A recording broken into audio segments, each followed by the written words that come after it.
Bonjour à toutes et à tous, on se retrouve ce matin pour commencer une nouvelle semaine avec Aline. Bonjour Aline. Bonjour Martin, bonjour tout le monde. On se retrouve tous ensemble pour notre matinale du lundi, qu'on n'avait pas trop faite la semaine dernière parce qu'on avait un invité au chalet. Ouais, la semaine dernière. plein de choses à dire. Ça me paraît il y a 2 ans en fait. C'est dingue. Hein. Il se passe tellement de choses dans nos semaines, c'est plutôt bon signe. On ne s'ennuie pas et quand les gens viennent, quand on repense à eux, on a l'impression que c'était Tanguy qui était là la semaine dernière. On avait un petit peu fait cette matinale bande dessinée, série, jeux de société. Et en fait, il faudrait réellement en faire une avec lui parce qu'il est assez calé en bande dessinée aussi. En la préparant, oui, sur ce en sujet-là, la préparant, on aura peut-être bien l'occasion.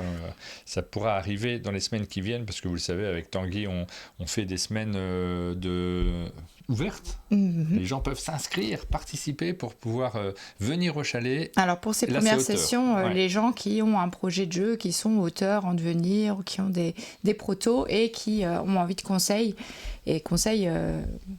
donnés de main de maître par Tanguy. On va vous en reparler régulièrement. Il y a déjà un petit nombre d'inscrits, c'est très chouette. N'hésitez pas à vous inscrire si vous avez envie. On en reparlera évidemment sur le Festival des Jeux de Cannes. On a prévu des flyers là-dessus, je ne sais plus. Je suis perdu, moi, dans les trucs qu'on a préparés. On a des flyers sur les semaines au chalet ? Ouais. Nous, non, mais... Pas encore, mais peut-être on aura le temps. Ouais. Oui. Il y a tellement de trucs à préparer. On est dans la dernière semaine avant le Festival des Jeux de Cannes. On a beaucoup de choses à préparer. On a une liste de trucs qu'on voudrait faire pour être fin prêt pour Cannes. Aujourd'hui, c'est la dernière journée où on prépare le stand. Et normalement, après... on devrait être à peu près tranquille et j'espère que ça va bien se passer. Pour les éditeurs qui sont présents sur le chat, vous êtes nombreux. Je sais que c'est un peu la panique dans l'organisation. C'est les derniers jours où les choses se préparent vraiment. Après, voilà, c'est comme on se lance dans le toboggan et il faut se laisser glisser. Aline, j'ai fini Yellowstone, nous dit Rachel. J'ai déjà répondu. Ah oui, parce que tu réponds sur le chat directement. Tu t'appelles un monde de jeu sur le chat. Oui, elle a compris. Hein. Je pense que là, le niveau de déduction était faible. Parce qu'on va vous parler de séries, on va vous parler de films, on va vous parler de bande dessinée un petit peu en fin d'émission. On va vous parler des jeux qui sortent. C'est le programme de cette émission et on commence comme chaque semaine. Alors, j'ai pas eu le temps de faire les visuels. J'ai fait un visuel magnifique, vous verrez, pour annoncer la matinale. Un pauvre selfie. Ah, tu l'as fait toi-même? Quelle horreur. Ouais, j'ai fait aucun visuel cette semaine. D'habitude, je prépare toutes mes petites vignettes le dimanche. Mais là, en ce moment, les enfants sont venus à la maison. Ils sont pas là tout le temps, hein, mais ils étaient là ce week-end. Et mon fils est venu me voir en me disant Martin, il s'en remet pas. Je voudrais bien jouer à un jeu de société avec toi. Et j'ai dû lui dire peut-être la semaine prochaine. Trop de travail en ce moment. Le programme de la semaine, on va le faire l'oral. Lundi, c'est aujourd'hui. Donc on fait la matinale d'aujourd'hui. Mardi, le top 2024 du GBL avec Cathy de la boutique Les Lutins Ludiques. On reviendra sur les jeux qui se sont le mieux vendus en 2024, d'après évidemment le groupement des boutiques ludiques. On regardera ça, on est toujours curieux de savoir les jeux qui fonctionnent. Et puis surtout, on passera une bonne matinée avec Cathy. C'est ça aussi le principe de ces émissions, de pouvoir s'immerger dans plein de choses à vous montrer, elle a envoyé plein de choses. Mercredi, la matinale. On va jouer à des jeux, tu en as préparé quelques-uns. On a reçu plein de jeux, et notamment on a reçu des petites boîtes de quiz et ça en matinale c'est parfait. On a vraiment plein de choses à vous montrer. Je vois là des choses un peu jolies qui traînent aussi sur le bureau. Il y a plein de choses à vous montrer, à jouer, à présenter, donc ce sera l'occasion. Jeudi, les dernières actus ludiques avant Cannes avec Pénélope. Et vendredi, on vous dira où on en est de notre préparation de Cannes. Vous avez bien remarqué, pas d'invité au chalet cette semaine. On a voulu ne pas avoir d'invité pour pouvoir préparer tranquillement, éviter de choper la grippe aussi. On la rattrapera sur Cannes, ça sera le bon moment, mais pas avant. On ne l'attrapera pas sur Cannes. Ah bon, t'es sûr de toi? Méthode Coué. Je ne suis pas malade. Je ne suis pas malade. Bon, on va essayer de ne pas l'attraper sur Cannes. J'ai jamais eu sur Cannes. Ça arrivera bien un jour. Non, mais j'y crois, on n'aura rien. On avait une question, est-ce qu'on sera sur Cannes? Oui, on sera sur Cannes, du coup, effectivement. On sera présent. C'est les vacances scolaires pour Elisa, qui peut regarder en direct l'émission. J'ai des protos, mais je ne suis plus jeune. Ah Bob Danu, tu peux venir. Il n'y a pas que des jeunes qui se sont inscrits. On a des personnes de tout âge. Tu peux être un jeune auteur, tout en n'étant plus si jeune d'ailleurs. Bien sûr. C'est ça que ça voulait dire. On est toujours jeune de quelque chose. On est toujours en train d'apprendre. C'est ça qui est intéressant aussi. Pouvoir se lancer dans de nouvelles expériences à tout âge et le jeu de société permet ça. D'ailleurs, si je peux me permettre, dans les inscrits, parce qu'il y a déjà des inscrits, il y a des gens qui ne sont pas si jeunes que ça, qui ne sont pas de ce qu'on... Voilà, des jeunes actifs. Oui, bien sûr. Alors, je n'ai pas lu tous vos commentaires de ce matin, je suis arrivé à la dernière seconde comme d'habitude, mais toi tu les as lus, Aline? Certains, en faisant mon truc de selfie et tout ça. Voilà pour le programme donc, de cette semaine. Quelques photos que tu as postées. Alors, des photos qui sont postées sur notre site. C'est tout simplement les photos internet. de la semaine dernière. Ouais, on a fait photos plein de petit cœur pour le post, en référence au post petit cœur du chalet que j'avais fait pour la Saint-Valentin. Moment de partage de jeux autour d'une table. Vous voyez qu'il y a 2 jeux en parallèle qui sont joués par l'équipe de Spiral. L'équipe qui est venue avec Spiral, en fait. C'est pas que Spiral. Ouais, c'est Maxime Rambourg, Ben Renaud et Mathias Guillot de Spiral, lui. Alors moi, je jouais à Targui avec Mathias, pendant que eux jouaient à un nouveau petit jeu Space Cowboys. Ouais. Et j'ai pas joué, moi, donc je crois qu'il y a Garden dans le titre. C'est pas Happy Garden ou quelque chose comme ça? Oui, c'est possible. Je me souviens plus du titre précis, mais Targui, c'est vraiment l'un des meilleurs jeux du monde. Et le second, je crois qu'ils ont plutôt ouais, ils ont bien aimé, je crois. Ouais. Plutôt été convaincus, il me semble. Après, je veux pas déformer leurs paroles parce que je suis pas sûr. Bon, petite photo de repas plateau, puisqu'on dit qu'on fait peu de photos de repas. Donc, ouais, il faut le faire. Et puis, gâteau rapide d'anniversaire derrière. Ça, c'est le gâteau rapide d'anniversaire. Gâteau rapide d'anniversaire, ouais.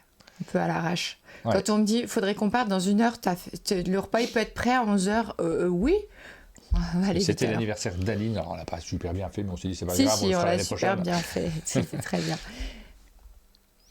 Photo avec Tanguy Gréban. C'était bien la semaine dernière, j'ai bien fatigué sur cette photo. Parce qu'on a aussi tourné tout un petit format qui va se compléter avec des prises de vue qui vont être faites à Cannes, mais tout un petit format pour vous expliquer ce que c'est que Board Game Campus en vue de la rentrée, parce que c'est une école qui s'ouvre à Bruxelles pour les gens que ça intéresse de découvrir tous les métiers qui tournent autour du jeu et d'acquérir des compétences sous l'œil de Tanguy et de plein d'autres intervenants, très prestigieux d'ailleurs, comme Bruno Catala, Antoine Bozat, Théo Rivière, etc. Et tout ça, on vous en parle dans cette vidéo-là qui paraîtra après Cannes. Et vous avez aussi d'autres infos et sur notre site et sur le site de Board Game Campus. Ensuite, on a reçu l'équipe de Pladis Game et Mojan Mel qui étaient venus également se joindre à eux pour pouvoir présenter notamment un jeu All-Star Draft, que moi j'ai bien aimé, qui sortira chez Pladis, mais assez rapidement, je crois. Et puis Maud, elle travaille sur d'autres jeux, mais tout ça, vous l'avez vu parce que vous êtes fidèles de la matinale, vous le voyez. Vous suivez les émissions dans lesquelles on rentre dans les détails. C'est pour ceux qui ne se connecteraient que lundi. Vous voyez tout ce qui s'est passé en une semaine. Beaucoup de choses au chalet. Encore une grosse semaine d'activité. Super ambiance aussi avec l'avenue de Spiral. Ouais, c'était très chouette. Ouais, cette semaine, on s'est vraiment bien amusé. C'est plein de souvenirs qui se rajoutent dans notre grand album photo. On n'en a pas de grand album photo. Non, on le fait avec vous sur Internet. Et grâce à ces matinales, il reste quand même une trace semaine par semaine de chouette, tout ça et c'est vraiment sympa. Ça nous laisse pas mal de souvenirs. J'ai pas fait le post que je faisais sur Instagram. J'essaierai de le faire aujourd'hui de tout ce qui s'est passé la semaine dernière. C'est le dernier jour pour parler de la semaine d'avant.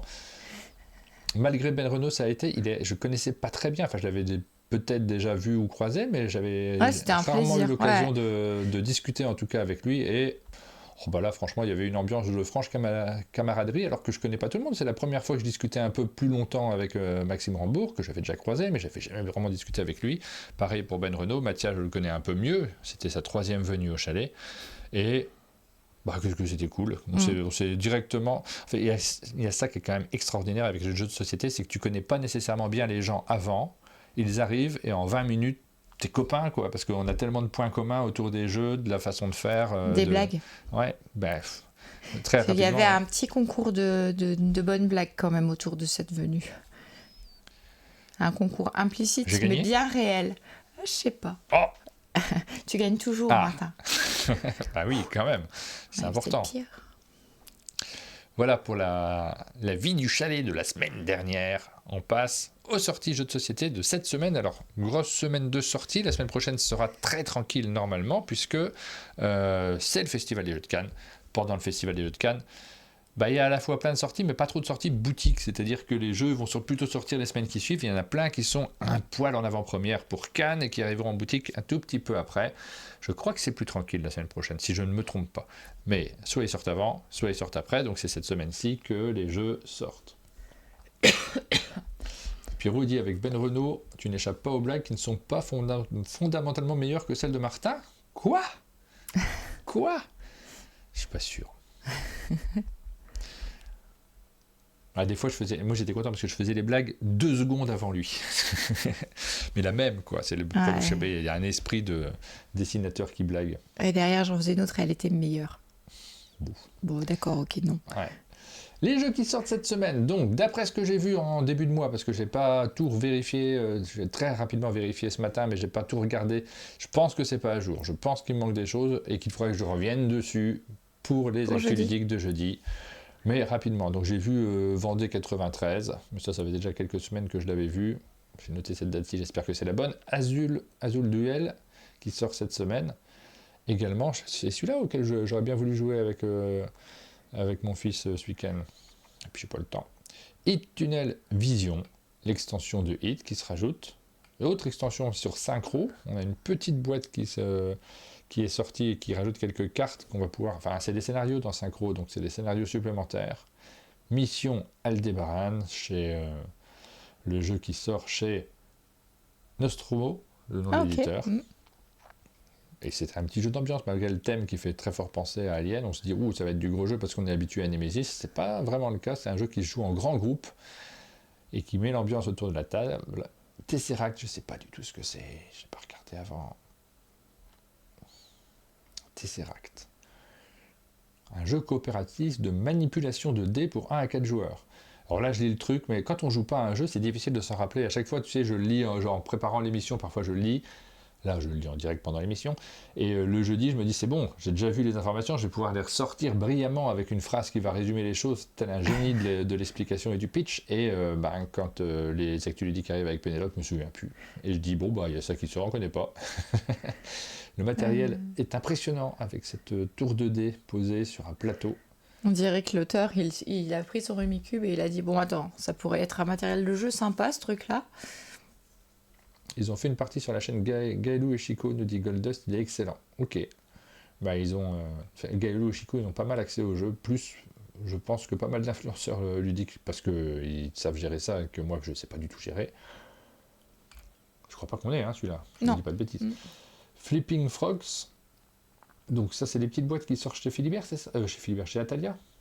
Il était dans le colis Atalia, celui-là Oui. J'ai rêvé. Oui, Our. Donc c'est Our qui le fait, c'est Atalia qui le fait, et Atalia nous a envoyé un joli colis avec quelques jeux à l'intérieur. On reviendra notamment dessus mercredi, puisque tu en as repéré certains auxquels on pourrait jouer en direct. Oui, je pense qu'il y en a certains qui ont des thèmes très sympas pour faire une matinale. Chaque joueur incarne secrètement une couleur de grenouille qu'il doit protéger et faire prospérer. C'est marrant, les gars, ça me fait penser à Croix dans le matériel, dans les couleurs différentes selon les joueurs. Dans le thème aussi. Dans le thème, ouais. On va découvrir ça. On va découvrir ça. Parce qu'en ce moment, on a peu le temps de jouer. J'ai fait un peu, on continue à jouer très régulièrement. Une semaine comme la semaine dernière, on a dû jouer une dizaine de jeux sur la semaine au final, entre ceux qu'on a découverts avec les différents éditeurs qui sont venus. Mais par contre, quand les éditeurs s'en vont, on ne fait pas trop de soirées jeux, et ça depuis décembre. Très très peu de temps de s'organiser par nous-mêmes des soirées pour parler aux autres jeux, notamment ceux qu'on a reçus. C'est une période comme ça que je regrette à moitié. C'est vrai que je la regrette un peu parce que moi j'ai très envie de jouer toujours. Je me suis pas lassé de ça. On me pose souvent la question, est-ce que vous vous êtes lassé des jeux ? Non, c'est plutôt le contraire. C'est qu'on est parfois un peu frustré. Mais par contre, là dans ces fortes périodes d'activité, on ne se force pas, et c'est le jeu de société, je crois qu'il faut jamais se forcer. Il ne faut pas non plus que la journée s'arrête jamais, quoi. Ouais. On a plusieurs jeux qui sortent chez Kiwizu. Ouais, alors ça, c'est toute une gamme qui arrive en même temps. Ils ont 8 jeux de prévus et ça arrive en 3 vagues. Une première vague de 4 jeux, puis ensuite 2 fois 2 jeux. Et avec des grands noms du jeu, on vous en avait déjà parlé. Par exemple, ici, Potion Express, c'est un jeu d'Élodie Clément et Théo Rivière dans un thème très sorcière, Halloween. Et c'est un jeu de collecte, effectivement, où il va falloir utiliser drôlement sa mémoire parce qu'il y a des choses dont il va falloir se souvenir pour récupérer les bonnes potions. Avec un chouette matériel, une bonne sensation de jeu. J'ai bien aimé Potion Express. Ensuite, Une erreur s'est produite, sort cette semaine également. Mission Savane. Mission Savane, il va falloir que vous alliez délivrer des animaux que des braconniers ont enfermés. Et donc, vous allez essayer de les libérer de leur cage. Il y a des choses à faire. C'est un coopératif. Vous allez devoir collaborer. Vous allez devoir communiquer avec les autres pour pouvoir le faire. Alors, j'ai pas encore mis le lien commercial. Il y a le lien vers les boutiques ludiques, donc vous pouvez repérer votre boutique ludique locale, celle qui est la plus proche de chez vous, et y faire un tour, parce que c'est d'abord le plaisir de rencontrer des acteurs, de discuter avec eux. Si vous en avez une juste à côté de chez vous, vous savez que c'est quand même plus sympa de réserver vos achats sur place. Et en même temps, quand on va dans une boutique, on peut passer commande, évidemment, parce que tous les jeux ne sont pas toujours présents en permanence, ça dépend de la taille de la boutique aussi. Il y en a qui sont très très bien achalandés, mais on y va aussi pour la découverte, pour le partage. Parfois, on y va sans avoir d'idée, c'est simplement sur notre trajet habituel de découverte culturelle. On a notre boutique de BD, notre boutique ludique, j'adore faire ça, moi, c'est l'enchaînement des le petit boutiques. tour culturel en vie. Et puis sur le site, je vous mets aussi le lien vers Philibert, qui n'est pas spécialement partenaire d'un monde de jeu du tout, hein. Simplement je dessine sur eux, donc sur leur site, donc j'ai plutôt envie de mettre cette boutique en ligne plutôt qu'une autre. Et là, je ne les ai pas encore mis, parce que sans doute quand j'ai fait l'affiche, on a fait l'affiche il y a un moment. Ouais. Elle n'était pas présente sur leur site. Mais si vous n'achetez pas chez vos boutiques ludiques, et j'ai pas de regard moral à faire là-dessus, hein, parce que franchement, à chaque fois, on cite les boutiques ludiques avec envie, parce que c'est agréable et de travailler avec eux, et puis de mettre en avant le conseil, tout simplement. Le commerce local. Mais j'ai aussi conscience du désenclavement culturel que la vente en ligne a permis. Simplement, on préfère mettre en avant des boutiques de vente en ligne qui ont plutôt une certaine éthique, ou derrière lesquelles il y a des humains qu'on connaît. Donc je mets plutôt Philibert que Amazon, par exemple. Là, j'ai pas encore mis le lien. Vous savez que si vous cliquez sur nos liens, si vous achetez en ligne, on a un petit pourcentage. Donc si vous avez prévu d'acheter en ligne, n'hésitez pas à les utiliser. On regardera ça juste après pour les mettre. Alors vous avez vu une des spécificités de cette gamme Kiwizu, pour en revenir à ça, c'est le choix de personnes que vous connaissez en tant qu'auteur de jeu, et aussi d'avoir une illustration qui est très soignée.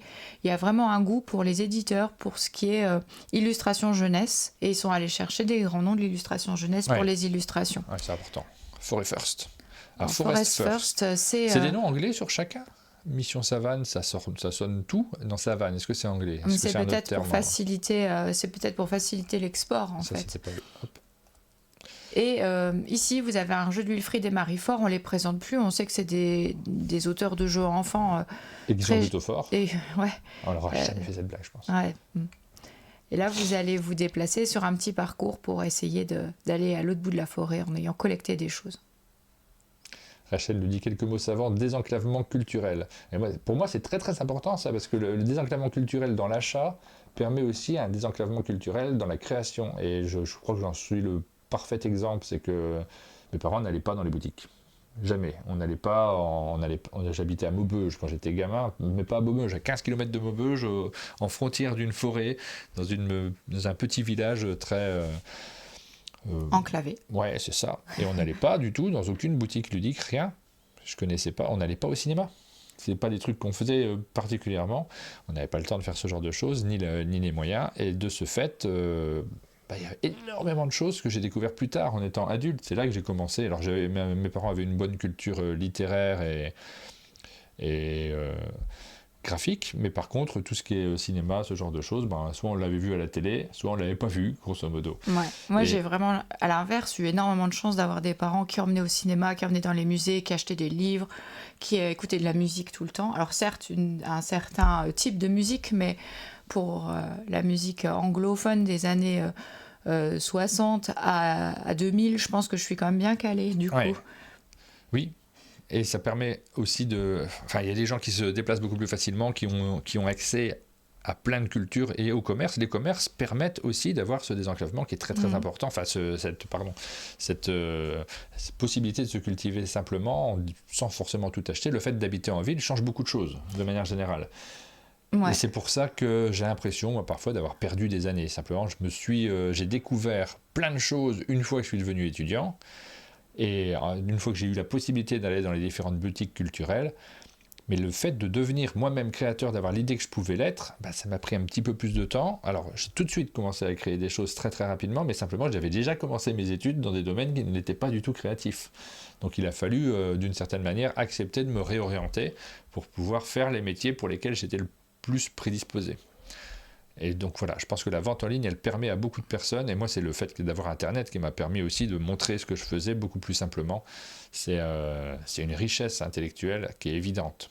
Moi, je repense, en t'entendant, je repense à ce vieux truc qui était, et que nos enfants connaîtront jamais, qui était un vidéoclub. Et moi, je sais que le soir, en rentrant à la maison, mon père est passé systématiquement dans un vidéoclub pour rentrer. Et chaque soir, il y avait un nouveau film qui atterrissait dans le lecteur de cassette. Oui, on est vieux. Et ben, c'était ça aussi, c'est un accélérateur de culture. Ouais. Alors que dire de ceux les Parisiens qui pouvaient aller facilement en sortant de chez eux presque en pantoufles au cinéma, les gens, les Parisiens pas que, je pense que le fait d'habiter en centre-ville de manière générale, ça permet ce genre de choses. Forcément, on a un accès, il y a aussi des différences culturelles qui sont liées à l'endroit où on habite. Internet permet quand même de limiter ces différences. Baladino, ça sort cette semaine, Jonathan Favre-Godal et Corentin Lebras. Et là, vous allez dans un parc et vous allez promener votre dinosaure. J'ai envie de faire ça. Et vous avez votre pion-maître, donc vous êtes le propriétaire d'un dinosaure, et votre dinosaure, ils doivent avancer sur une piste, mais attention, ils ne doivent pas avancer trop loin l'un de l'autre. Il y a des petites règles, vous êtes bien surveillé par la gardienne du parc, et vous devez être le premier groupe maître et dinosaure à franchir les grilles du parc. C'est super sympa ce jeu. Voilà, pour ça, c'était la matinale de la semaine dernière. Hop, je repasse sur des trucs qui n'ont plus rien à voir. Après, il y a d'autres jeux qui sortent. On a vu donc Stupor Mundi, celui-ci, je n'ai pas eu l'occasion vraiment de me pencher dessus. J'aime bien, moi, les titres de ce genre-là. J'ai toujours envie de jeter un petit coup d'œil plus en détail. Queen Game, Pixie Game, pour la localisation. Là, c'est le genre de boîte qui me crée quelque chose, une envie directe quand je vois ce genre de boîte. J'ai toujours envie d'ouvrir la boîte, de regarder le matériel, de lire les règles. Ça ne me déplaît toujours pas. Je suis pas lassé. À l'œil, c'est mon type de jeu. Après, en termes de gameplay, j'ai aucune idée, mais à l'œil, quand je vois tout le matos, on est exactement dans ceux où j'ai envie de me mettre à la table et de passer un bon moment. Ça, c'est mon objectif d'après-Cannes, retrouver des moments pour faire ce genre de jeu et un groupe aussi pour y jouer. Appel à l'aide. Zoogitive. Moi, je veux bien jouer avec toi sur ce jeu. Pas spécialement Zoogitive. Non, sur Stupor Mundi, oui. C'est OK pour moi, ce genre de jeu. Je ne t'ai pas du tout exclu. Quand je dis je cherche un groupe, il n'y a pas de souci. Si tu en fais partie, ce sera avec grand plaisir. Codex, c'est une nouvelle boîte de Codex qui sort cette semaine. C'est distribué également par Pixie. On avait fait la première. Ouais, j'aime bien. Ouais. Je suis curieux de voir la deuxième. On a un Speedback Kids, un Ligretto Run. Je suis allée voir ce que c'était que le Speedback Kids en me disant, moi, j'ai joué à Speedback avec tellement d'enfants que je me disais qu'est-ce qu'ils ont été apportés pour que ce soit différent. Et en fait, ce qu'ils ont apporté, c'est des thèmes plus enfantins. Ouais. Bon. Mais ça permet de descendre peut-être un petit peu l'âge des joueurs autour de la table, alors qu'on pouvait aussi trier les cartes dans Speedback, mais l'idée est bonne.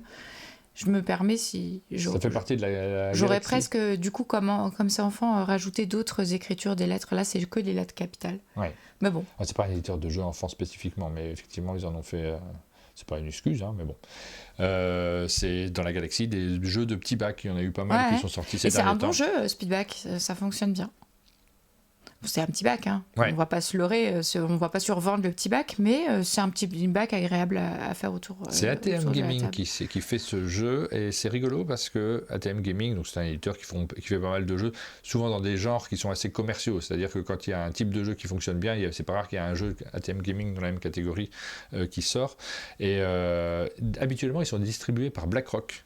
Et là-dessus, j'ai plutôt envie de saluer BlackRock parce qu'ils ont refusé Speedback en disant non, on ne peut pas faire celui-ci, on a déjà un jeu Cracklist, un jeu de type petit bac, on ne peut pas en mettre 2 dans notre catalogue. Et en fait, je trouve ça plutôt bien quand on parle de surproduction. Parce que c'est un énorme succès. Elle est dure à dire cette phrase. T'as dit quoi ? Ne pas t'auto-concurrencer. Ouais, enfin c'est même pas s'auto-concurrencer, c'est parce que eux, ils ont tout intérêt, BlackRock, à avoir tous les jeux de ce type-là, tous ceux qui se vendent très bien, les distribuer. Ça permet aussi de financer d'autres jeux, ça permet aux distributeurs d'être en bonne santé. C'est pas du tout dans leur intérêt de l'avoir refusé. Parce que du coup, il est distribué par Pixie Games, celui-ci en particulier. Il marche très bien. Cracklick marche très bien aussi chez BlackRock. Mais ils ont protégé, d'une certaine manière, leur éditeur au détriment de l'aspect purement commercial. Je trouve ça plutôt chouette. Donc Cracklist, j'ai le nom de l'éditeur, est-ce qu'il me revient ? C'est Pierre Faucon, un truc comme ça, l'auteur ? Peut-être, ouais. Mais le nom de l'éditeur, je ne l'ai plus en tête. Ouais. Ça doit être un truc autour de ce nom-là. Yaka, non? Ah c'est oui, pas ça Yaka. Ouais, C'est possible. c'est ça, oui. Mezzo, donc ça c'est chez Gigamic, j'ai pas joué, j'ai pas eu le temps de l'étudier particulièrement celui-ci. Hop, on regarde rapidement. Mezzo, c'est il y a des milliers d'années, une nouvelle ère commençait pour l'humanité. Ah, voilà. On est lundi, on n'a pas encore tout étudié, on voit le matériel, des cartes de jeu qui sont plutôt Ouais. hautes en couleur, Ouais, qui sont j'aime chouettes. bien. L'illustrateur, C'est quoi c'est qui l'illustrateur? Ah non, Kerry Altken. Atken, ouais, je ne connais pas. Mais c'est plutôt haut en couleur, on a plutôt envie de s'immerger dedans. Ça fait penser à du Ersan Santiago vu de loin, mais quand on regarde de près, c'est pas du tout le même style. Voilà, on découvre ce matin et peut-être on y jouera et peut-être on vous en reparlera si on a aimé. J'aime beaucoup la DA. En tout cas, ici, oui, c'est plutôt réussi, Ouais. je trouve. Là, cette petite Ouais. boîte, elle fait envie. Je lis. Visuellement très attrayant. Ouais. Il y avait une question sur la différence de modernité, je pense, entre Speedback et Cracklist. Moi, je crois que je préfère jouer à Speedback qu'à Cracklist. Alors, on a des commentaires sur celui-ci, sur Mezzo. On a Rachel qui dit juste des cartes collection. Et Patrice qui nous dit on a beaucoup aimé lors de la journée pro. Une vibe scoring variée qui est chouette. Vous me donnez envie. C'est le but de nos émissions de manière générale et moi je l'assume complètement. Le but c'est de se donner des envies. Vraiment. C'est que si on arrive, quand vous quittez une émission en nous disant j'ai eu envie de plusieurs jeux, j'ai eu envie de plusieurs livres, je suis content. Et c'est pareil pour moi. Si je quitte une émission en me disant j'ai eu envie de découvrir des choses, je suis content aussi. Terminus. Donc là on est plutôt sur une plus grosse boîte. Celui-ci. Hop, je regarde les informations pour pas vous dire n'importe quoi, c'est Matago qui localise ce jeu en version française. Voilà. Donc on est dans le transport, dans les jeux de transport, de gestion d'entreprise, de manière générale, gestion de flux. C'est toute une catégorie à part entière. Autant, je vous ai dit, moi je suis attiré par un jeu du type de Stupor Mundi. Autant, de base, je suis moins attiré par tous les jeux de transport, de gestion et qui font un peu de tableur Excel. Moi, je le vois ici, le tableur Excel. J'ai besoin de voir les cases, les lignes et les colonnes. Ça me fait penser au jeu Overload de chez Jumbo. Ça te parle? Oula, non, mais oui. Non, où tu devais mettre des passagers dans un avion. Ouais, Overboard. Overboard. C'était dans un aéroport. Mais visuellement, ça me fait penser à ça. Le nom était plus long que ça, je crois. Il y avait d'autres mots autour. Visuellement peut-être, mais je crois que c'est pas du tout la même catégorie. Ok, d'accord. Ensuite, il y a Tapas qui paraît chez Funforge. Si je ne me trompe pas, parce que je n'ai pas du tout vérifié les informations. Si, c'est Funforge. Overbooked. Merci Debo qui est plus qui est plus au point sur le nom. C'était sympa Overbooked. Est-ce que c'était un Phil Walker Harding? J'ai un doute, mais je le classe dans cette catégorie dans ma tête. Alors écoute, ça je me rappelle pas, c'est assez vieux en fait comme date de sortie. Je pense que moi j'étais encore enseignante. Je sais pas si Jumbo continue à faire des mais jeux. Mais j'aimais bien ce jeu.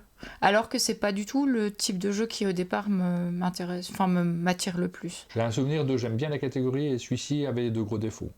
C'est-à-dire que à la fois j'aimais bien y jouer et en même temps après la partie je me disais c'est dommage qu'il ne s'est pas fini le jeu. J'étais peut-être moins exigeante aussi à l'époque. Ensuite, Rezafa, donc je ne connais pas particulièrement et qui sort cette semaine chez, est-ce que c'est pas Delicious Game? Je vérifie pour ne pas vous dire une bêtise, oui c'est ça, Delicious Game, Vladimir Souki, je crois que c'est sa maison d'édition. Forcément c'est du jeu expert. Je ne suis pas un grand fan de Vladimir Souki parce que je trouve ces jeux assez froids. Il y en a quelques-uns qui m'ont plus plu que d'autres, comme les tout premiers, Last Will, qu'il avait fait, un jeu dans lequel tu devais perdre ton argent le plus possible pour montrer que tu étais digne de recevoir un héritage. C'était rigolo comme thème.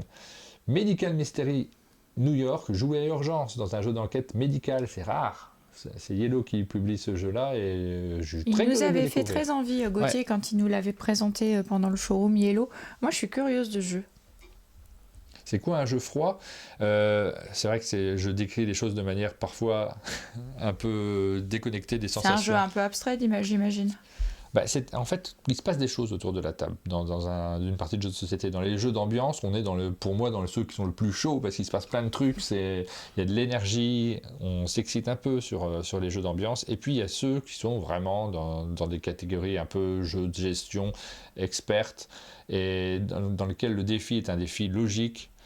Sur les jeux de Vladimir Souki, de la même manière que sur ceux d'un Lacerda par exemple, il y a c'est la mécanique du jeu en elle-même qui constitue tout le cœur de la réflexion, c'est pas forcément les interactions entre les joueurs. Il y en a fait qui étaient beaucoup plus ambiance que d'autres, j'ai cité Last Will, c'est beaucoup plus ambiance que d'autres jeux qu'il a fait derrière, comme Underwater City, et donc j'aime bien, moi, quand il se passe quelque chose, quel que soit le niveau du jeu. Je suis pas quelqu'un qui dit qu'il n'aime pas les jeux experts du tout, c'est vraiment pas le cas. Il y a des jeux très experts dans lesquels il y a beaucoup d'ambiance autour de la table, beaucoup d'interactions, dans lesquelles je vis des choses qui me plaisent, ou moi-même par rapport à moi-même, sans forcément avoir de relations poussées avec les autres joueurs autour de la table. Et puis il y en a d'autres où je reste un peu en distance de la mécanique qu'on observe en se disant c'est une très belle mécanique, mais où ça me laisse, moi, froid. Django, donc sort cette semaine, et c'est un petit jeu de cartes. On a fait une vidéo, on vous l'a diffusé cette semaine. Là, on est dans une ambiance plus chaude. Ah oui, là, c'est jeu d'ambiance. On est dans la catégorie d'un Rodin. Je vous conseille de surveiller la sortie de cette vidéo sur la chaîne d'Un Monde de Jeu, parce qu'on a tourné à 4, Martin, Jules, Jérôme et moi, et on s'est éclaté. C'était vraiment génial. Le jeu, le tournage, tout était super. Papa Joueur nous dit Medical Mysteries, c'est mon achat d'aveugle de la semaine. Rachel nous dit mon jeu expert où je me marre le plus, c'est Lorenzo Il Magnifico. J'adore ce jeu. Prochain coup que tu viens, on y joue, Rachel, parce que c'est un de mes jeux préférés. Je le sors jamais, mais ça fait partie de ceux auxquels j'aimerais bien jouer une fois tous les 6 mois au moins. Balconia, donc c'est chez Ori Games, ce jeu dans lequel on est l'un en face de l'autre et on glisse des étages à l'intérieur d'un immeuble en essayant de marquer le maximum de points de victoire. Il y a une mise en scène qui est très chouette sur ce jeu-là. Je ne sais pas si j'ai prévu. Hop. Non, j'ai peut-être pas mis. Ce qui est sympa, c'est l'interaction où tu espères que l'autre va placer l'appartement représenté par le petit cube exactement là où tu veux qu'il le place, tout en n'ayant aucune garantie qu'il va le placer à cet endroit-là. Et donc tu dois avoir un peu manipulé pour que ça se passe comme tu veux. Ensuite, nous avons, je repasse par ce, tu peux rebondir à chaque fois, Comet qui sort un jeu de dinosaures, plusieurs jeux de dinosaures cette semaine, mais cette fois-ci pour les plus adultes, on n'y a toujours pas joué, alors que merci à Talia qui nous l'a envoyé très tôt, et on n'a toujours pas eu le temps de faire une partie. Et j'ai très envie d'y jouer en réalité. On en a parlé lors du sommet des jeux, de celui-ci. Ça commence à dater le sommet des jeux, on commence à avoir fait le tour de tous les jeux qu'on a présentés à ce moment-là. Vrai. Vivement le prochain sommet des jeux. C'est fin août. Et ceux que j'ai rajoutés ce matin même, donc la cour de Versailles qu'on avait déjà annoncé en novembre dernier, mais visiblement c'était plutôt cette semaine qu'il sortait. Donc j'ai été rechercher ma fiche et j'ai changé la date. Jeu de cartes, un peu à l'ancienne d'un point de vue graphique, à la très ancienne même, puisque ce sont des peintures. Non, c'est des peintures... Ah bah oui, mais il y a une grande époque pendant laquelle on retrouvait des peintures sur les jeux de société assez régulièrement, et aujourd'hui c'est moins le cas. C'est moins souvent le cas, mais sur un jeu historique, ça peut arriver. Et puis les deux autres que j'ai rajoutés ce matin, c'est Golfi, un petit côté Mario, si on regarde la couverture du jeu, un gros côté Mario, Mario Golf. Je ne connais pas ce jeu, mais ça sort visiblement cette semaine. Et puis le deuxième que j'ai rajouté ce matin, c'est Arbolito, qui est distribué, si je ne me trompe pas, par Abbey Games, et qui est un jeu édité par Red Cat à l'origine, dans lequel on va poser des feuilles dans un arbre, mais vraiment en 3D. Regardez, on a un vrai arbre au centre de la table. Il y en a plusieurs des jeux comme ça qui sortent en ce moment. C'est vrai. Il y en a chez Wilson. Ouais. C'est ça. Voilà, pour les sorties de cette semaine. J'ai envie de jouer à tout, évidemment. Même les mauvais jeux, moi j'ai envie d'y jouer. J'ai toujours envie de jouer à tout. Quels sont ceux qu'on attend avec le plus d'impatience? J'aimerais bien découvrir Super Mondi. J'ai envie de rejouer à Balconia. Comet, on l'a. Faudrait peut-être qu'on y joue quand même, bon sang. Tapas également. J'ai joué à Tapas. Ça m'a... j'ai joué avec Ludo qui a détesté, donc c'était difficile de se faire un avis. Il faudrait que j'y rejoue avec des joueurs qui aiment bien ce type de jeu. J'ai très envie de découvrir Mesos. Mesos? Le jeu qui est là. Ah, j'ai eu peur. Oh, c'est vraiment de l'humour pas terrible. Je suis très fier de cet humour pas terrible.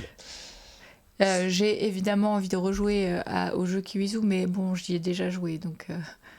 C'est les séries, le ciné, on passe à ce thème. Donc, il y avait deux séries au ciné qu'on avait repérées cette semaine, plus particulièrement parce qu'on n'a pas trop le temps d'aller au cinéma, le vrai cinéma dans lequel on se perd dans une salle obscure. On essaiera de le faire pour les prochaines émissions, mais là, pas cette semaine. Il y avait Bref 2, déjà, la série qui est la suite de celle qui avait eu lieu sur Canal+, au sein du Grand Journal, époque Michel Denisot. Ah là là, grande époque. Ouais. Et cette série, c'était des formats très très courts de quelques minutes seulement. C'était du 5 minutes, je pense. On enchaînait les petits formats courts, signés Kian Kojandi et Bruno Muccio. J'espère que je ne me trompe pas sur son nom, Navo, quoi. Et donc, on a eu la version beaucoup plus longue, là, cette fois-ci. Alors, c'est rigolo parce que j'avais pas spécialement envie d'y aller. Moi, sur Bref 2 à l'origine. Et en lançant, c'est hyper efficace. Parce que je l'ai lancé pendant que je faisais mes dessins ce week-end. Pour regarder, il y a 6 épisodes, c'est assez court. C'est des épisodes de 30 minutes. On retrouve l'aspect exercice de style, mais dans des épisodes qui sont beaucoup plus longs que ceux d'origine. Et c'est vraiment c'est brillant, c'est de l'exercice de style, mais c'est chouette, ça génère plein d'émotions et ça rappelle vraiment, c'est une suite très réussie de ce qu'était le premier Bref. On est dans le même esprit. Ce qui m'a interrogé, c'est mon rapport à moi-même, le fait que j'avais pas plus envie que ça d'y aller, j'avais pas une attente particulière en ce qui me concerne, et je me suis dit, mais pourquoi j'ai pas une attente particulière sur ce truc-là, alors que... C'était pas obligé d'avoir une hype infinie sur tout, quoi. Mais alors que c'est bien, en fait, c'est... merci. Je t'en prie. On a une émission. Ça se voit, non? Bah oui.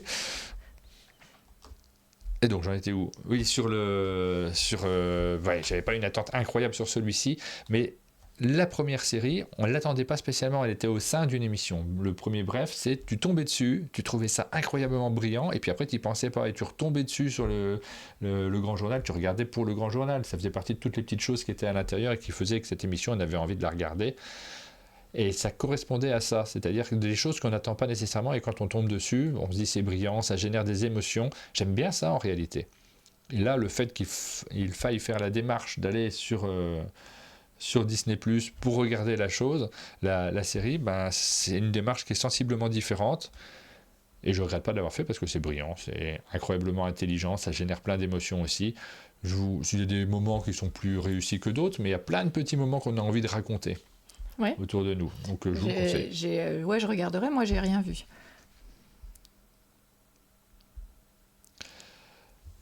Ensuite...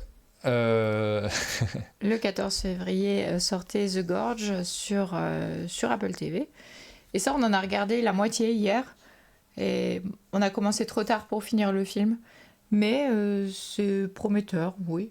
Ouais, je suis un peu mitigée, moi, pour le moment. C'est pas un grand film, visiblement, mais c'est accrocheur. En fait, je m'attendais à un film un peu fantastique. Un film fantastique avec un peu de romantisme. C'est un film romantique avec un peu de fantastique là où on en est.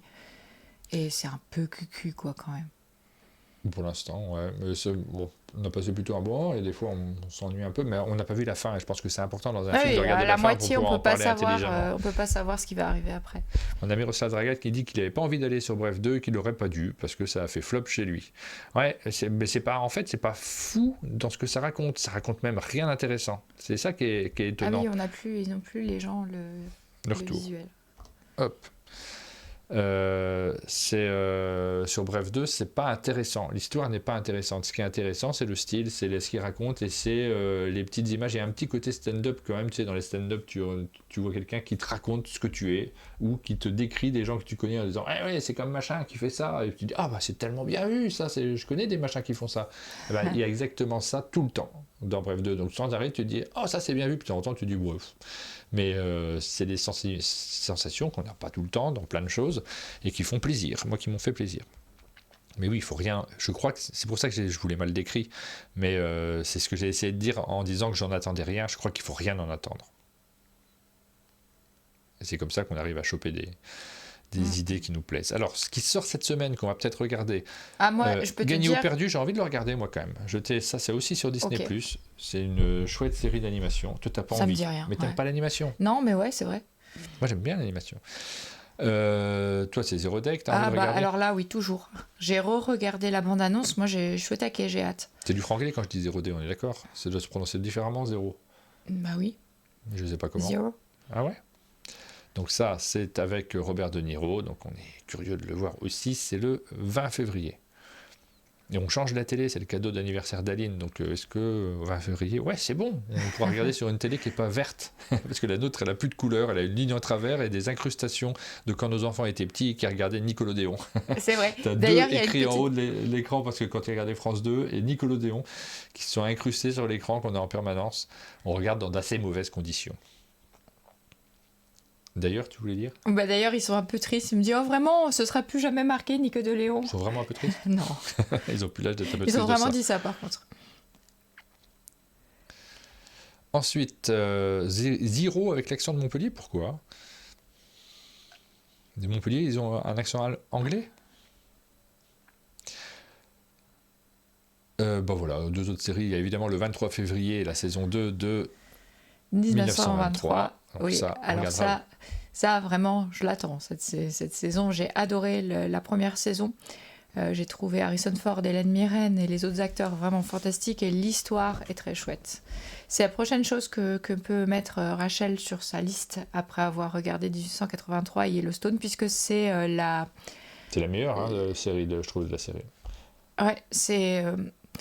je sais pas laquelle est la meilleure, mais Pour moi, celle-là... c'est celle-là. Celle-là est 1883, elle se tire le titre de la meilleure des séries de cette franchise Yellowstone qui est déclinée en différentes générations, toujours sur la même famille. Et puis, A Thousand Blows. Thousand Blows, c'est l'histoire de combat de boxe dans une Angleterre victorienne. On l'a noté, mais on l'a pas regardé spécifiquement. Et étonnamment, la bande-annonce ne m'a rien dit. Ça m'a pas... Je me suis pas dit vivement. Regarder non plus. Là, voilà. ça fait 4 trucs pour une semaine qui est quand même chargée. Donc, mais 1923, moi je regarde pas là. Hein. Je regarde pas avant de partir à Cannes et puis t'attends 2 semaines pour voir la suite. C'est hors de question. Ok. Ça, c'est... De toute façon, c'est une saison 2, donc il y a moins de choses à raconter, si ce n'est la saison 1 était très bien. On a Big Mich qui nous dit c'est une téléplasma qu'on avait. Non, c'était une OLED, mais les premières OLED, elles s'imprimaient à l'écran. Ensuite, au cinéma, il y a pas mal de films qui sortent cette semaine-ci. Le fameux Mercato avec Jamel Debbouze, pas un film rigolo, mais sur l'univers du sport. Et qui a bonne presse. Hein. Ouais. Vraiment, Dis-moi juste ce que tu m'aimes, avec Omar Sy notamment. L'attachement, voilà, je vous montre les films là-dessus. Je me suis pas renseigné énormément sur tous ces films-là. La fabrique du mensonge est celui qui me, pour avoir regardé, les deux qui me tentent le plus sont La fabrique du mensonge et le documentaire sur Brian Jones. Les documentaires musicaux, musicaux, ça nous attire toujours, de manière générale. On n'a toujours pas vu le film avec Timothée Chalamet sur Bob Dylan. Voilà, pour les films, si vous avez le temps d'aller au cinéma. Est-ce que Guillaume a le temps d'aller au cinéma, Big Mich, cette semaine? Est-ce que tu as prévu de regarder des choses? Et combien de films tu regardes par semaine, surtout? Parce que moi, je suis impressionné par ce rythme. Voilà pour les films qui sont sortis et ceux qu'on a repérés sur les plateformes et au cinéma. Passons à la bande dessinée. Il est trop bien, Un parfait inconnu, il passe tout seul. C'est lequel, Un parfait inconnu? C'est le film avec sur Bob Dylan. Ah oui, sur Bob Dylan, c'est vrai. J'ai oublié le titre. C'est pour ça que je ne l'ai pas cité d'ailleurs. Je suis sûre que c'est très bien. Je pense que je vais le voir au ciné quand on reviendra de Cannes. Super styliste qui dit je vais en moyenne une fois par mois au cinéma. Moi, je vais en moyenne une fois tous les 2 ans. Dans ma vie, je pense, j'ai peut-être fait ça. Et encore. Pas cette semaine, j'ai pris ma dose de 17 films en 3 jours au festival de Carcassonne. C'est beaucoup 17 films en 3 jours. Alors j'avais préparé cette section de bande dessinée, mais mon imprimante ne marche plus, donc je n'ai pas pu imprimer les feuilles que j'avais préparées, donc je vais essayer de les choper sur mon téléphone. D'où ce petite minute de pour suivre ce que je voulais vous raconter. Ça marche le téléphone en fait. C'est très joli ce que tu nous mets à l'écran. Alors, ce que je mets à l'écran, c'est une bande dessinée que je n'ai pas lue, mais j'aime beaucoup les dessins. Donc, de toute façon, là, c'est les BD que j'ai pas lues. Je ne vais pas vous en présenter que j'ai lues. La semaine dernière a été assez intense, donc j'ai pas eu le temps de relire certaines bandes dessinées, notamment qu'on avait achetées les semaines précédentes. On va juste regarder ce qui sort cette semaine et voir s'il y en a certaines qui nous créent des envies. On a le livre Dayla. C'est le tome 2. J'ai trouvé ça assez joli, donc je me suis dit, tiens, je vais faire un petit zoom dessus. C'est un livre de Séverine Delacroix et Violette Grabski. Et c'est pour enfants. On est dans les catégories pour enfants, mais je suis toujours curieux quand même de découvrir les livres pour enfants. On a un style graphique, moi, qui me plaît bien. Je ne suis plus un enfant, mais quand même, malgré tout, quand je vois ce genre de dessin, j'ai envie de le découvrir sur plusieurs pages. J'ai envie de tourner les pages et continuer l'histoire. Il y a un petit côté grande histoire d'aventure, avec un univers qui est fort, qui est inventé par l'autrice. Bon, voilà, je l'ai mis en avant-première. comme je ne l'ai pas lu, je ne peux pas vous dire si c'est génial, c'est chez Delcourt. En général, alors je regarde quand même là, depuis le début de l'année, à chaque fois je regarde le nom de l'éditeur, il y a des éditeurs où tu sais qu'il y a un intérêt qui est plus fort que d'autres. Hein. Chez Delcourt, c'est souvent des choses intéressantes, ça nous plaît ou pas, hein, mais c'est souvent des choses vers lesquelles on a plutôt envie d'aller. Tiens, tu peux avancer le menu. Ensuite, je vous ai mis quelques bandes dessinées en vrac. Il y a une bande dessinée sur le Japon avec plein de petites histoires sur le Japon qui sort. C'est chez qui celle-ci? Chez Dupuis, des carnets de voyage de Spirou. Voilà. Je ne veux pas vous raconter un truc sur chaque album, hein, parce que tous ne m'ont pas spécialement tapé dans l'œil ou intéressé. Algérie, une guerre française. On est dans la grande catégorie des bandes dessinées historiques qui nous retracent des moments d'histoire. Autre grande catégorie qu'on croise beaucoup en ce moment, c'est les bandes dessinées qui vont raconter des expériences, et notamment des expériences féministes. C'est le cas de Fausse couche, vraie question de Mathilde Lemiels chez Glénat, qui donne la parole à des femmes qui ont vécu l'expérience difficile de la fausse couche. Alors, il y en a plein des comme ça. Des fois, il y a des bandes dessinées qui sont exceptionnelles dans ces catégories-là, et souvent, c'est juste des témoignages ou des bandes dessinées peut-être qu'on va lire à l'école, ça fait partie de ça.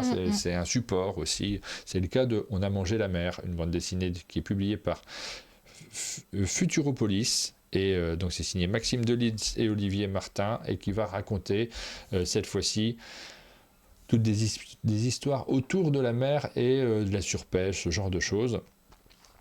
Donc c'est aussi une bande dessinée qui a été faite par le président de l'ONG Systémique, coordinateur de l'international Panel for Océan. Oui, il y a une visée éducative, du coup. Voilà, il y a aussi ce genre de bande dessinée témoignage qui vont... éducation, ouais. Quand on veut faire un témoignage, parfois on n'a pas toujours la possibilité de faire des articles en presse, on n'a pas toujours la possibilité d'attirer l'attention. La bande dessinée, ça fait partie des solutions, j'ai l'impression parfois où les gens se disent je vais écrire sur un livre, sur une BD. Je n'ai pas surpris de voir ça chez Futuropolis, par exemple. Et j'ai pas envie de lire ça en ce moment, mais c'est peut-être très bien. Alors ça dépend, moi j'ai envie de lire des romans, des ouvrages, ça c'est en ce moment, hein. Ça, je suis pas du tout en train de vous dire que je suis contre ce type de support, mais j'ai envie qu'on m'emmène quelque part, et je pense qu'il faut suivre ses envies, hein, de manière générale. La sororité, ça m'a fait penser un petit peu histoire de sororité, donc c'est une bande dessinée, on repart sur le thème féministe, il y en a beaucoup en fait, chaque semaine j'ai l'impression que je lis le même pitch c'est des situations qui ne sont pas suffisamment mises en avant, dont il faut parler. Cette auteur ou autrice, ici c'est une autrice, empoigne des thèmes forts, et j'ai l'impression de retrouver le thème de Culotté qu'on avait de chez Pénélope Bagieux, mais cette fois-ci sur des histoires de sororité. Donc, étudiante. Voilà, c'est le bon terme. Non, sororité, c'est la relation sœur. Ah d'accord, oui, ça pouvait aussi. C'est l'équivalent de fraternité, mais pour les sœurs. Ouais, ça pouvait aussi, du coup. Mais je sais pas comment est le livre, j'aime bien la typologie. Ça m'a pas du tout intéressé en le regardant comme ça, tu vois. J'ai pas eu spécialement envie d'y aller. Non, je parle juste de l'écriture du titre sororité, je trouve ça bien vu. La typologie, ok. Bon, ça m'a pas attiré plus que ça, mais c'est peut-être très bien. Un album sur 50 ans de Métal Hurlant. Donc ça, c'est un collectif, il y en a pas mal des collectifs comme ça sur Métal Hurlant. White Only, c'est une bande dessinée, donc je l'ai mise un petit peu plus en relief. Celle-ci, c'est publié par Vent d'Ouest parce que le thème m'intéressait, donc on est aussi dans un thème politique, on en a beaucoup. C'est signé par Julien Fray et illustré par Sylvain Dorange, mais on nous raconte une histoire derrière, on peut en faire de la politique, on peut mettre en valeur des choses, on peut le lire à l'école aussi, encore une fois, mais on nous raconte l'histoire de Athea Gibson qui préfère le tennis à l'école. Vous avez compris au titre, qui n'est pas de la couleur des personnes qui jouent au tennis à cette époque-là. C'est bien avant Arthur Ashe, c'est bien avant les sœurs Williams. On part dans une Amérique profonde, marquée par la ségrégation raciale, c'est ce qui est écrit dans le pitch. La première noire à participer au tournoi de Forest Hill, le futur US Open, donc on n'est même pas encore dans l'ère Open. Et j'ai bien aimé le graphisme. Ouais, c'est beau. J'ai envie qu'on me raconte là, il y a un contexte, mais il y a une histoire, et du coup ça m'attire un petit peu plus. Celle-ci, peut-être, je jetterai un petit coup d'œil dessus. Je ne sais pas si c'est bien, hein, du tout. D'autres bandes dessinées... Il y a un paquet de sorties, dis donc. Il y a toujours un paquet de sorties, il faut les trier, je ne les mets pas toutes, volontairement. On a Sphère, donc là on part dans un univers qui nous emmène dans l'espace, donc de la science-fiction. C'est le tome 1, c'est le lancement d'une série, c'est cette semaine que ça sort. La tête dans les nuages, cette fois-ci on Dans les nuages, j'ai dû noter des trucs pour pouvoir vous en parler. C'est Emmanuel Friedman et Céline Bayeux, c'est chez Soleil, et cette fois-ci on part sur le trouble déficit de l'attention avec ou sans hyperactivité. C'est TDH, c'est ça? TDAH. Donc ça va nous raconter, je suis pas du tout attiré par ce genre de bande dessinée. Alors par contre, c'est super bien que ça existe, parce que quand tu es un enfant et que tu as des troubles de ce type, c'est le genre de choses qui t'aident à pas te sentir isolé, différent, et c'est hyper important. Je ne veux pas me répéter, j'ai déjà dit sur les ouvrages d'avant, c'est pas du tout je suis contre, c'est que juste je suis pas attiré là actuellement, j'ai pas envie de me documenter en bande dessinée sur tous les thèmes et sur tous les mots du monde en ce moment. Et puis de temps en temps, il y a un truc qui est incroyable quand Étienne Davodo a fait des bandes dessinées qui sont des documentaires, mais avec un style et une façon de les raconter passionnante en elles-mêmes, forcément les thèmes qui sont derrière, on se les approprie aussi, mais parfois, mais là le style graphique ne m'attire pas des masses non plus, donc ça aide pas à vouloir aller dedans. Mais parfois c'est génial, parfois moins. Par contre, tu vois, c'est le genre d'affiche, c'est pas une affiche, mais c'est le genre de choses que j'aurais aimé afficher dans ma classe. Ça parle, je pense que ça parle aux enfants. Comme c'est pas du jeu de société, on n'a pas un âge qui est indiqué sur le livre, donc je ne peux pas répondre, Élodie Cher, sur quel âge La tête dans les nuages. Je peux pas le dire, mais ça parle de la rentrée en classe de CP, donc faut le feuilleter. Souvent, on a accès aux bandes dessinées Soleil, en plus on doit y avoir accès sur le site. Vous pouvez feuilleter les premières pages pour vous rendre compte de si c'est bien ou pas. Il y a des tas de livres qui aident drôlement les enfants quand même à vivre leur année. Bon, alors, pas pour des enfants en situation un peu particulière, mais par exemple, La 6e de Suzy Morgenstern, c'est un livre qui, moi personnellement, c'est un vieux livre, m'a bien aidé quand je suis entrée en 6e, et effectivement, je l'ai conseillé à plein d'enfants que j'avais en CM2 ou que je connaissais, qui ont adoré leur lecture et à qui ça a facilité la vie. Pareil pour le livre La Terminale, toujours de Suzy Morgenstern. Globalement, si vous avez une fille, parce que c'est quand même des livres qui s'adressent essentiellement aux filles, les livres de Suzy Morgenstern et de Judy Blume sont des livres qui leur facilitent la vie et la compréhension d'elles-mêmes, du passage à l'adolescence. C'est toujours chouette d'avoir le souvenir que ces deux autrices, elles aident les enfants. On a Élodie Cher qui nous dit « Le dessin me fait beaucoup penser aux mots tordus ». Je ne suis pas trop d'accord, moi je trouve que les mots tordus, c'est réussi. Oh, bam. L'Enfant démon, c'est une bande dessinée qui est signée Corbiran, du coup ça m'intéresse. J'aime bien en plus les thèmes sombres comme ça en bande dessinée. Par contre, j'ai rien trouvé sur internet pour pouvoir me rendre compte. Donc il faudrait que j'aille chez le libraire pour feuilleter les pages et puis que j'entende tout simplement les retours d'autres lecteurs. Bon, j'en ai donné quelques autres sur lesquels je ne me suis pas forcément beaucoup attardé. Pardon ? Non, rien, je vois Eugénie, Les Mystères de Paris. Les Mystères de Paris, c'est écrit par Eugène Sue. Donc tu te dis qu'il y a eu un petit clin d'œil là, à moins que ce soit une adaptation du livre. S'il y a un tome 2, Petit Dieu, c'est chez Dargaud. Ça fait partie aussi des éditeurs où il faut toujours regarder si c'est bien ou pas. On est dans de la bande dessinée pour enfants. Ici, on a Seul contre Hollywood, que j'ai noté également, une bande dessinée qui est signée Halim. On est aussi, cette fois-ci, c'est un homme qui la signe, a priori, Halim, j'aurais tendance à dire, mais on est encore dans une bande dessinée qui nous parle de féminisme et de l'affaire de Patricia Douglas, qui est le plus gros scandale, paraît-il, jamais enterré de l'histoire d'Hollywood. À peine âgée de 20 ans, Patricia Douglas ainsi que 120 danseuses professionnelles sont recrutées pour un tournage de la Metro-Goldwyn-Mayer.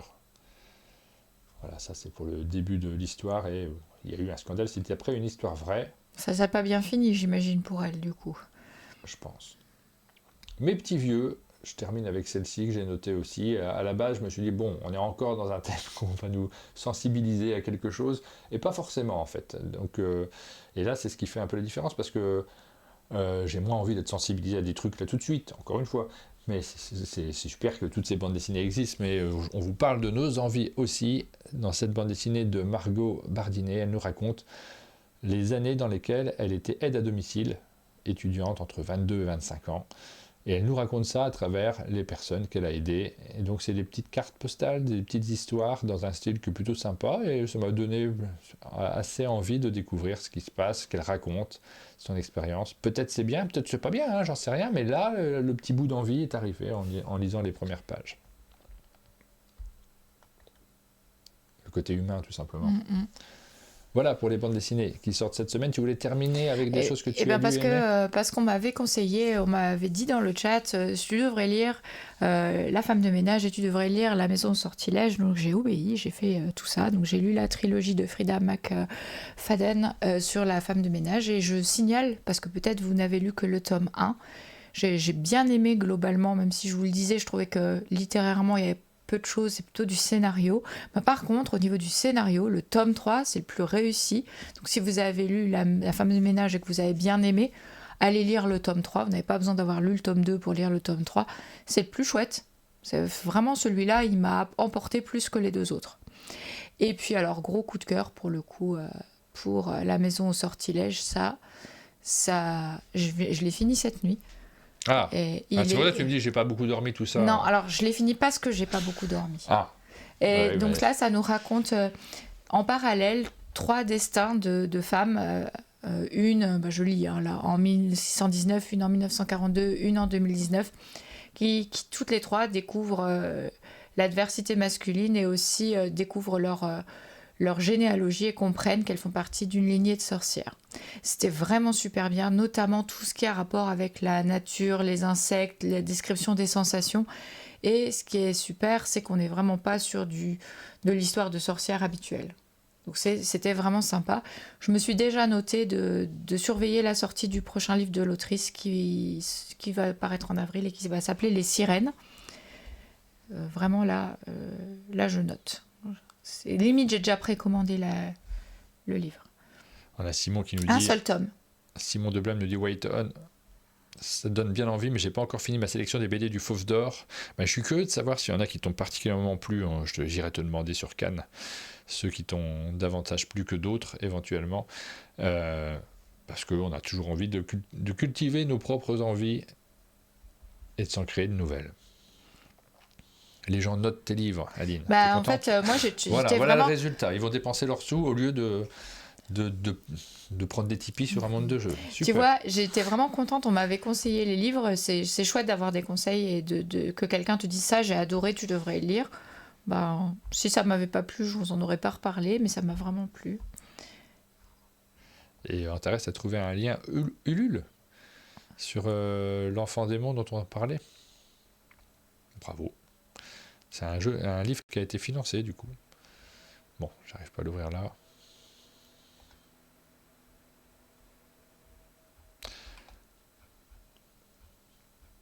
Les livres se font par financement participatif aussi, ça arrive. On arrive sur la fin de cette émission. Nous, on va terminer de préparer notre stand pour Angoulême en espérant être à Angoulême. On préparera pas de stand pour Angoulême, en tout cas pas. Non, jamais. T'en sais rien. On va vous rendre à votre matinée, à votre travail aussi, pour ceux qui se rendent au travail. Et puis nous, on va s'y mettre également. Grosse semaine encore, mais c'est une semaine de préparation, ça fait du bien. On n'a personne au chalet, donc c'est bien d'alterner aussi, pas avoir du monde tout le temps, pour pouvoir avancer.